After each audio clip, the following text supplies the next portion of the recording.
I'm trying to complete every lifetime wish in The Sims 3. Thank you so much for joining me. This time we're going for, and this is a long one, Forensic Specialist Dynamic DNA Profiler. Reach level 10 in the law enforcement career track, Forensics branch. As with most career-based wishes, this wish will likely be pretty straightforward. For our sim this time, the traits are as follow: avant-garde, coward, loves to swim, schmoozer, and star quality. A solid mix of random, to be honest, but we'll see how it turns out. Now on to the mini challenges. This sim is a swimmer at heart, so any athletic skill that they earn should be through swimming, and they make it a point to go swimming at least once a week.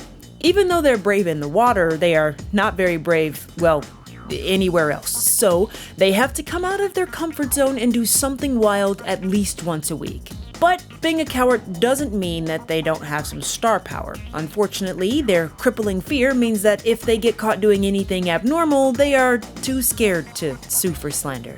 And that's about it. There's not much to career-based wishes outside of progressing in the career, so with everything on the table, let's get started.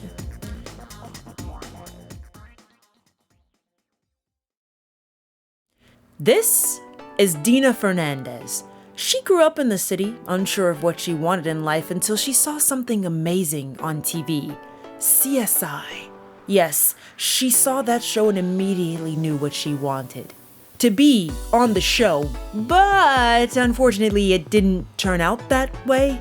Dina, while having a lot of presence on the screen, was too cowardly to nail her auditions, so she settled for the next best: doing the real thing. She moved to Hidden Springs, a place where celebrities tended to move so she could learn from their star power. It only helped that Hidden Springs was known for having strange people with green skin and odd DNA profiles. If she couldn't make it to TV, she'd make it to the top of actual forensics and maybe gain some brownie points with celebrities while she was at it. Dina got herself a small home that fit her style, safe but full of color.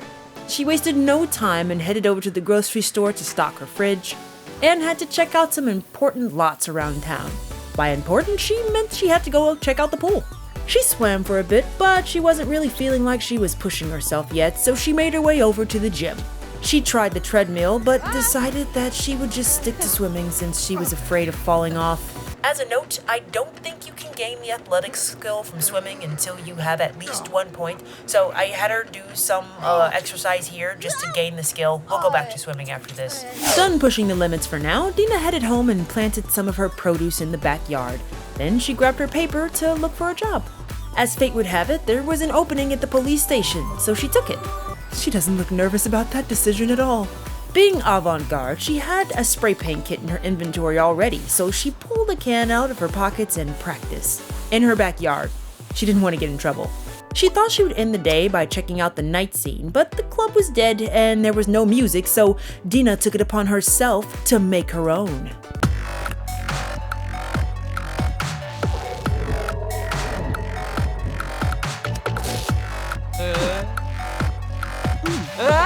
Muscadiac.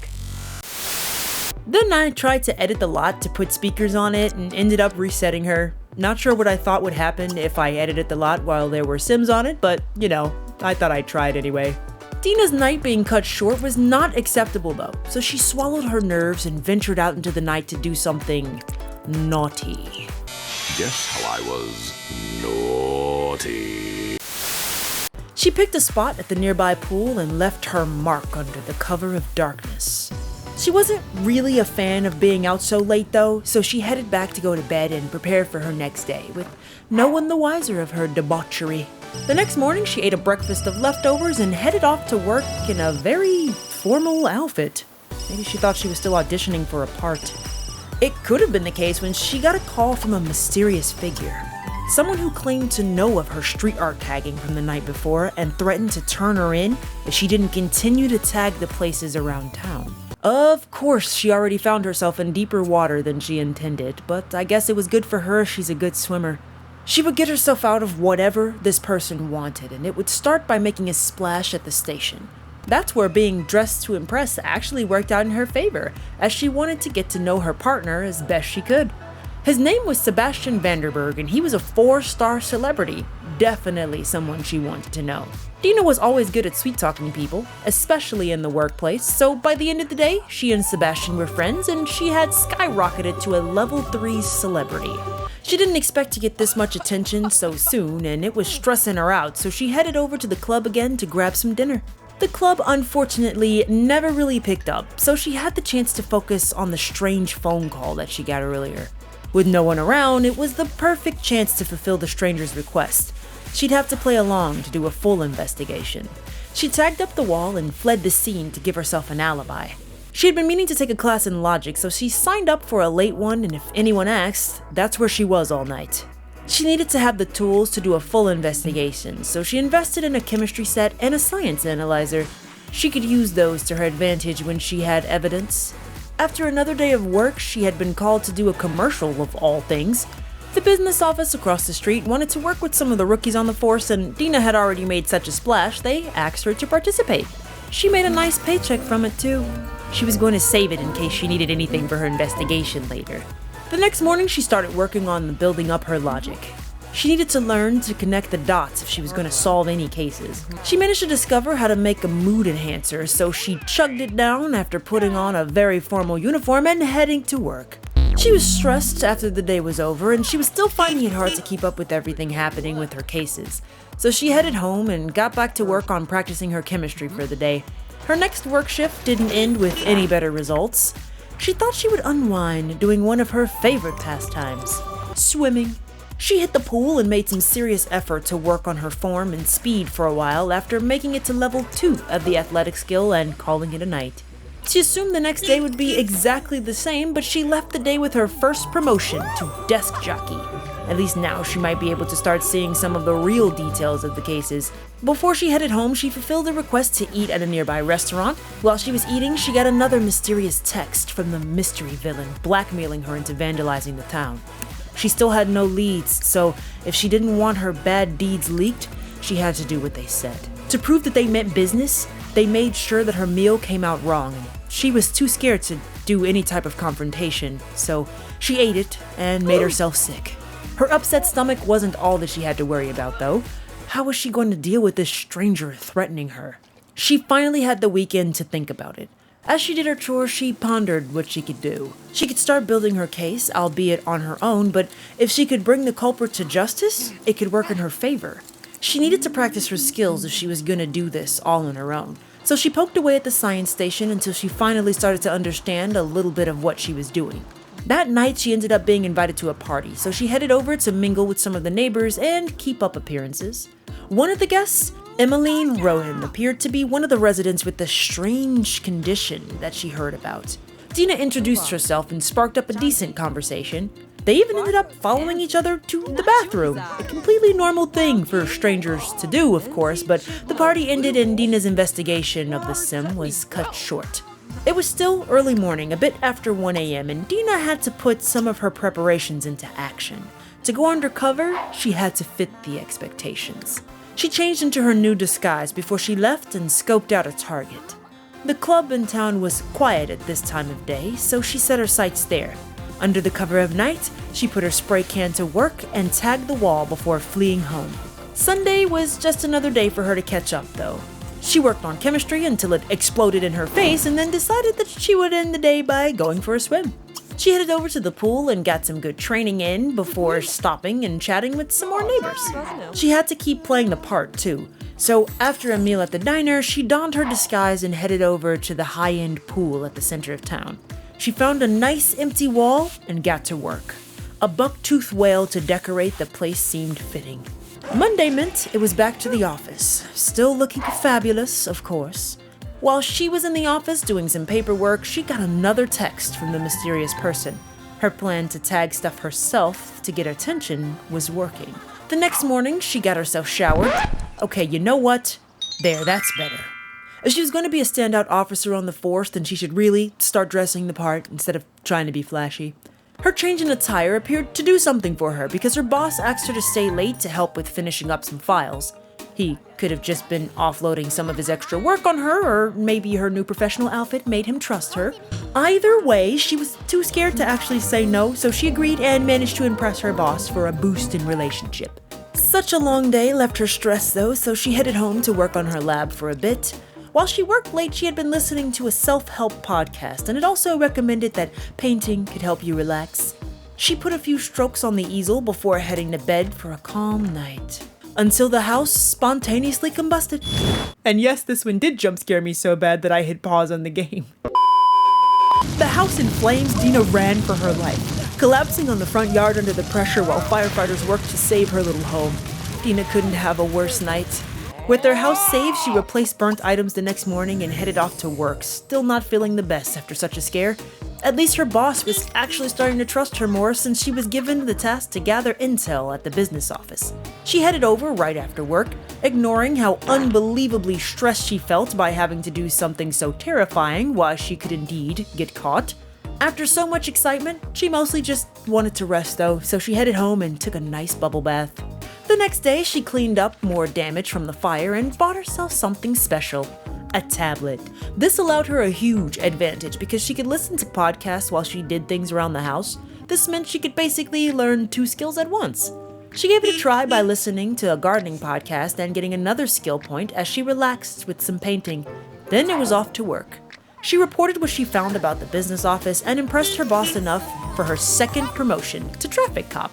Dina had to go celebrate, so she headed over to the club to unwind. She introduced herself to some more folks. The restaurants she ate at a bit ago still wanted her to promote them, so she thought that she would try to sweet talk her way into convincing someone to go. She was eventually successful, but as she went to make a note on her phone, she remembered the text from the stranger. She was supposed to be doing another tag, and she wasn't sure how long she could keep them waiting. She figured with how dead the club was tonight, it was as good a place as any, so she headed to the bathroom and got into character. She picked a spot on the back wall and got to work. Another successful mural completed, Dina headed back out in her edgy new clothes, where she managed to convince her last person to visit the restaurant before she went back home to prepare for her Friday. This one was special because it was leisure day and she had it off.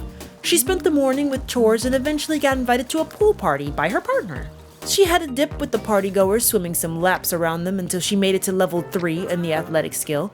She really wanted to take a dip in some deeper waters though, so she left the party a bit early and swam in the ocean.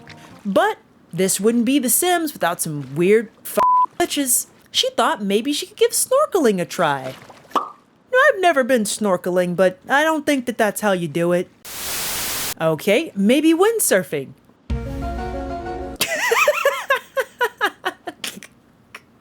What I meant to say was that Dina went home to make some mac and cheese. Yeah, that's what I meant to say. That's what she did. She went home and she made some mac and cheese.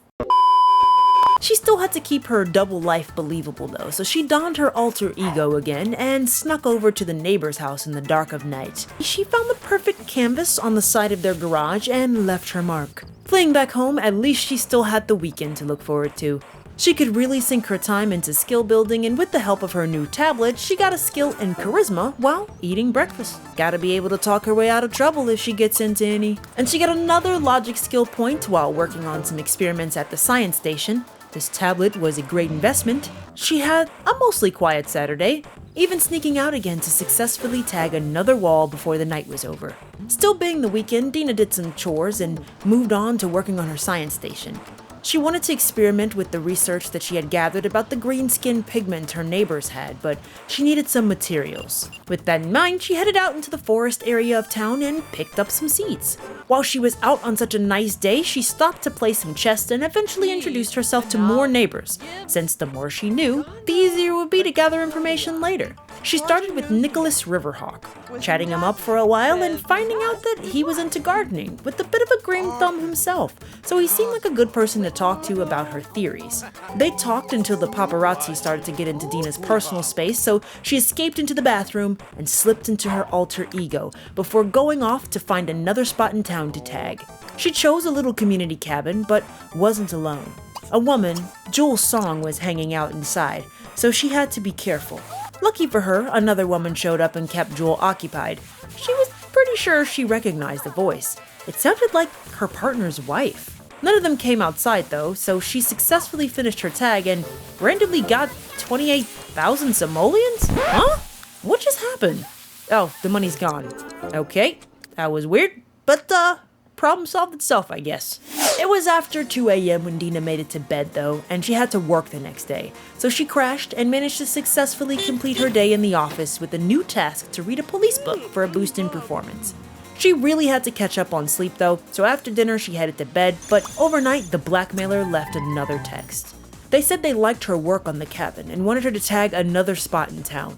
She really had to get a better idea of who she was investigating. She managed to wake up with enough time to read her required book and went to work with a big enough boost to get a promotion to patrol officer. Her rise through the force had definitely not gone unnoticed by the community, so the local school asked her to come and present a check. And she squeezed in a nap before changing into her Nightcrawler outfit and finding another location to hit. She chose a vacant house, finishing up the tag in secret and then heading to work the next day. While she was on the beat, she heard one of the petty criminals they arrested mention something about the folks at the warehouse. As the day dwindled, Dina put on her disguise and headed over. She pretended to innocently collect rocks nearby and found a door in the back that looked to be newly installed and highly secure. She put her forensic skills to work and lifted a handprint from the palm reader, rigging it to open and snooping inside. It looked to be a nest of criminal activity, and she managed to snag some pictures on her phone, documenting information about herself. She was targeted from the moment she moved into town and got the job, but how did they know about her? With a new focus of her investigation, Dina went to work to start compiling what she learned into a workable file. It should have been straightforward, and it was, until her boss just died? Right outside the office. Literally worked to his dying day. Don't know if that's sad or commendable. Apparently, it opened the door for Dina to move up though, because she was promoted to lieutenant, getting the keys to her very own police car, climbing another rung higher to her goal. She really had to buckle down on her scientific analysis skill if she was going to go into forensics though. So she worked on her science machine until she snuck out to see if she could get the blackmailer's attention again. She ended up back at the community cabin and oh shit, that's Sebastian, her partner. She had to think quick, so she pretended to be scrubbing the wall and he walked straight past her, giving her the time to flee before he risked catching on. As soon as she made it home though, her phone rang. It was Sebastian. He wanted to know if she was out at all that night, since he had seen someone he could have sworn was her. She assured him she had been inside all night, and her charm worked in her favor because he believed her. The next day was Spooky Day, so it was a day off of work. Dina woke up and, I cannot exaggerate this enough, burned everything she tried to cook. Waffles, burnt them. Pancakes, burnt them. Grilled cheese, burnt them. By 2 p.m., after failing to cook anything edible all day, she just made some peanut butter and jelly and moved on. She worked on some more experiments, trying and failing to manipulate the genes of some of the seeds she found. Eventually, she decided to do some analytics on some plant samples from the wildlife in the forest, and with her new data, she tried again, creating one of the hottest looking seeds she had ever seen. This strange anomaly of DNA manipulation is what she was expecting, so she wasted no time getting some fresh soil and a planter and setting the seed ready to grow. With her experiment growing, she had another idea. Maybe if she got a little bolder with her rebellion, she could get the blackmailer to contact again. So she decided to try to tag during the day to prove that she was serious. Stop! Uh-oh. There was no getting out of this. She was absolutely caught red-handed, and she didn't know how she was going to get herself out of it. To her surprise, though, he only brought her home, not to jail. He demanded some cash, taking $1,000, and then told her that she was still being watched. Had the blackmailer gotten into the force? Dina had no other choice. She needed to tell Sebastian what was up. He was her partner, so maybe he could help. She called him up to explain, and they agreed to meet up at the bar. She showed Sebastian what evidence she had so far, and he seemed to understand. He told her that she should have come to him earlier and made her swear to stop tagging things around town. He suggested instead a stakeout to get some official names. Putting on her disguise again, she headed to the warehouse instead. She found a bush to hide behind and hunkered down for the night, but it paid off. The door opened and she was able to get faces and names. Bert Alto. He didn't seem familiar, but she made a note. Eunice Petrich, another unfamiliar first name, but the last name? Sebastian's wife's maiden name was Petrich. Could this be a family member? Next out, Jewel Song. Wait, Dina knew her. She was the woman at the cabin the night she tagged it. Was she always watching her? Then there was Blake Grayson, another unknown name, but still on the list. Sebastian's suggestion panned out. She had a list and she could keep going with her investigation despite the recent silence from the blackmailer. The next day was special because it was Dina's birthday. She still had to work though, so she went into the office for a normal day. It was just that until she noticed something on the security cameras. Blake Grayson and Eunice Petrich? This had to be a joke, right? They were watching her. They had to be. There was no way this was a coincidence, but did they know that she knew who they were? She headed over and introduced herself, her charm and star quality instantly making them relax despite her uniform. It also let her get close enough to plant a bug on them, a way for her to track them now that she interacted with them directly. Unfortunately, outside of them leaving and her own eyelids failing to stay open, Dina had to settle for planting the bug and returning home to catch up on some sleep. She was so lost in her head, she nearly forgot it was her birthday. Now a fully grown adult, she was not going to be as naive about handling her investigation anymore. The next morning, Dina woke up with a new determination. She made some breakfast. Oh, come on. Reacting like the very brave individual she was, Dina waited patiently for the fire department to save her tiny house, and managed to make it to work with minimal burns. She got a task from her new boss to meet some more Sims around town, but before she left, she saw it again. Eunice was back. Was she the mastermind behind everything? Dina wanted to try to get as close to her as she could. She chatted her up for a while, but didn't want to push her luck, so she greeted some other Sims around, then headed home to prepare for work the next day. And what a day it was, because her efforts to meet the locals convinced her boss to give her a promotion, allowing her to finally pick her path on the force. She chose forensics, of course, and was given a laptop and earned the title of wiretap reader. Perfect for listening in on the information from the bugs that she planted on her target. She hadn't heard anything of note yet though, and with her promotion, she wanted to make sure she stayed focused on science, so she finally thought that it was time to check out her gene splicing experiment. Plucking the odd fruit from the ground was unexpected, to say the least. A baby boy? From the ground? Like a plant? His green skin was oh too familiar. Did this explain why some of the neighbors had this coloration? Were they descendants of people just like this baby? She named him Basil after the seed that sparked the experiment that created him, and now she was a mom, or a gardener, I guess you can choose. Dina got Basil settled and had the urge to tell someone about this discovery. So she called the most plant-obsessed, outdoorsy person she knew and invited Nicholas over. She had stoked up a friendship with him at the park and remembered that he was into plants. He immediately started flirting with her. Not really what she intended, but when she tried to return the energy, he wasn't into it. She told him about the experiment, though, and what happened. Then took down some information that he knew of the people around town. He hung out for a bit longer, but left Dina to tend to her odd new child as the sun set. The next morning was her first day in forensics. It went on without much issue, but it did give her time to find out some things. She confirmed that Eunice was Sebastian's wife, Astrid's sister. What if Sebastian knew about this? She headed over to his house after work. She warmed him up with a friendly chat, then moved on to telling him about the investigation so far. He assured her that his wife had nothing to do with the spray painting scheme or the blackmail. But she took a statement from him anyway and put it in her report and headed back to check on Basil. It was finally the weekend again though, and it was a special since it was Basil's birthday. Her strange little son gave her an excuse to be a bit bolder with her investigation, so she threw him a party at the local park and invited some key folks, specifically Blake Grayson and Eunice Petrich. She of course included Sebastian for backup and Nick to complete the illusion that this wasn't an ambush. She was afraid that her plan wouldn't even work when neither Eunice nor Blake showed up, but Eunice did manage to make it right in time for cake, so at least she would have a chance to talk to her. It's not like she could skip her brother-in-law's work partner's plant child's birthday after all. Baby Basil grew up looking stranger than ever with his green skin, green hair, and bright yellow eyes. Now that Basil's birthday was taken care of, Dina had to work her charm. She spent some time chatting with Eunice and eventually convinced her to let her interview her. Her acting and pretending not to suspect anything must have lulled her into a false sense of security.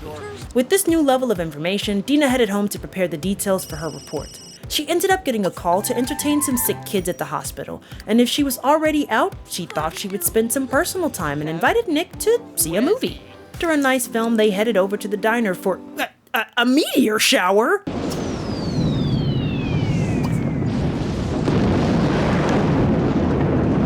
Well, that was quite the explosive day. Dina collected the spoils and they finally went to have their dinner before Nick had to leave. Monday was back to work. Oh my, Sebastian? I know you're late, but calm down with the driving. You don't have to park on the front door. Her partner's late arrival meant that they had to spend a bit of extra time finishing up some paperwork that day. And surprise, surprise, who did she see outside? Eunice. She had definitely sparked the woman's interest, so it was time to take it up a notch. She needed Eunice to think that she could be persuaded to be a dirty cop, someone who she could manipulate, and after that, Eunice confessed to being a criminal. Dina was right on track. It just so happened that another of the suspects on her list was hanging around at the station, Jules Song. She was pregnant, so she hadn't been around, but Dina's good standing with Eunice must have put her at ease. After work the next day, besides getting a promotion to sketch artist and getting an unexpected visit from Nick and agreeing to hang out, Jewel happened to be around outside and went into labor. She felt bad for ditching Nick so soon, but when would she get another opportunity like this to get into the organization's good graces? She escorted Jewel to the hospital to witness the birth of her daughter and even helped to get her home, giving Dina the chance to snoop. She introduced herself to Jewel's husband, Andrew. She wanted to know if he knew anything about his wife's dealings, and presented a clean image of a guy hopelessly in love with a questionable girl. Wednesday was now another off day for Dina. She had been meaning to improve her painting to hold up to her new position, so she spent much of the day doing just that. Dina spent some time on the grind after that, completing work achievements, casually hanging out and flirting with Nick, taking care of Basil, coming into some cash with the lifetime reward investment into inheritance, and finally managing to get a bigger house since Basil wouldn't stay small forever. No, he wouldn't at all, because the very next day after they moved in, it was Basil's birthday. She threw him a party, and Onionhead grew up with the easily impressed trait. The next day, Basil started his own gardening journey and planted a little friend in his room, and the two spent a lazy Sunday together. That night, Dina focused on painting since it was the skill she lacked the most, and made it to level 4 before it was back to work the next day. That hard work appeared to pay off because she was promoted to 3D crime scene modeler after finding a crafty criminal with her forensic skills. Blake was still the last target that she needed to look into. She tapped into her bug she planted and heard that she was hanging out at the theater. Unfortunately, she missed her, but it appeared that her daughter was nearby. Dina saw an opportunity to get in with the Grayson family, so she made quick friends with the teen and got some initial intel. Dina still had a grind ahead of her though, so after work the next day, she worked on painting. The next day was Wednesday, and she was off now, so she spent the day writing up some reports and painting, until an excited Basil invited her to the badge ceremony for his scout club. And after handling a case at the military base, Dina casually bumped into Blake. No, of course she didn't have a tracker and knew exactly where she was. It was just a coincidence. She made it a point to get on the woman's good side, finally lulling her into confessing that she was one of the criminals based in the warehouse. Nothing really happened Friday. An event triggered that put trash all over their house, so they had to deal with that, and Basil was shamed for being arrested. He's a kid. What are we doing? The weekend brought more change when it was Basil's birthday. Dina threw him a party at the local pool and of course filled it with people she needed to keep an eye on. The party went great with everyone showing up, and Basil grew into a teen, gaining the great kisser trait from a random role. After a makeover, it was time for Dina to work her magic.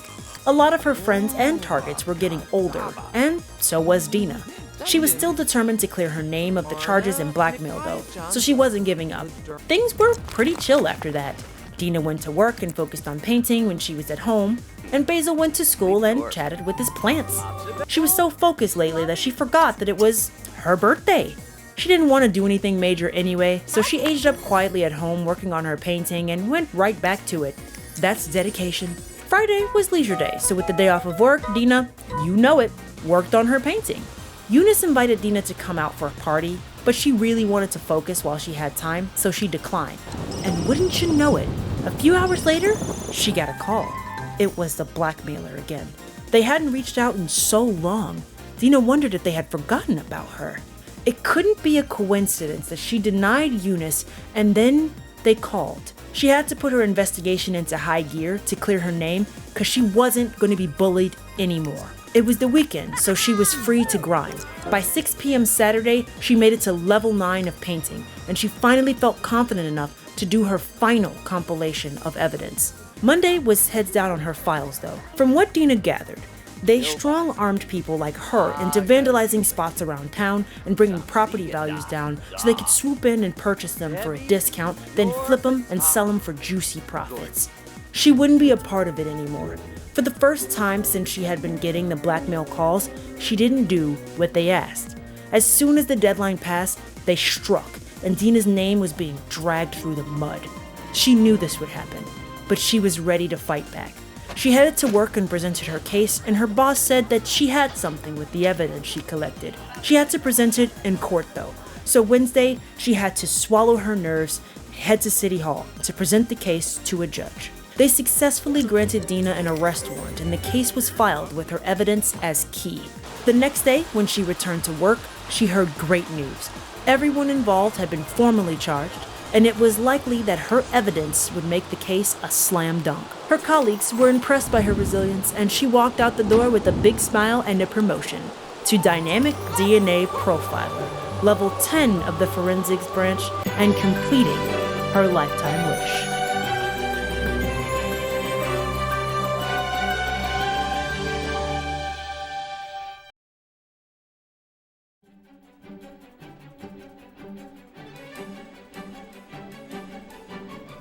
If you made it this far, as always, I want to say thank you. This one was career-based, so it was really mostly just trying to have fun with the story, and some of the challenges and events were kind of nicely timed. Other than that, it was pretty straightforward, so not much else to say.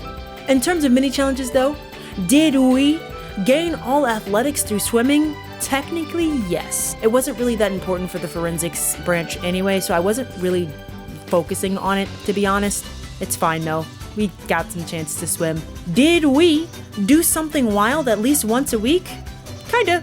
Again, I fell off of that towards the end. I was really focused on career, but we did a lot of night prowling in the beginning, so hit or miss on that one. And did we never sue for slander because we are a coward? I actually failed this one at the very end. I forgot this was a challenge and I did sue for slander, but it was for narrative reasons. Okay, I failed it. It's fine, whatever. And that's it. So let's roll for the next wish and the traits. First, the wish. Illustrious author. Master the writing skill, master the painting skill. Lots of painting skill-based wishes in this game. Anyway, on to the traits. Computer whiz, light sleeper, loner, eco-friendly, and we roll for another social trait, unflirty. Okay, so the next sim will be aiming to be an illustrious author that's a computer whiz who's a light sleeper, loner, eco-friendly, and unflirty. As always, I want to say thank you all again so much for watching. If you like this video, then please give it a like or don't. That's up to you, but I do hope that you'll come back and join me for more of the Sims 3 Lifetime Wishes here on the channel. Thanks all. Bye-bye.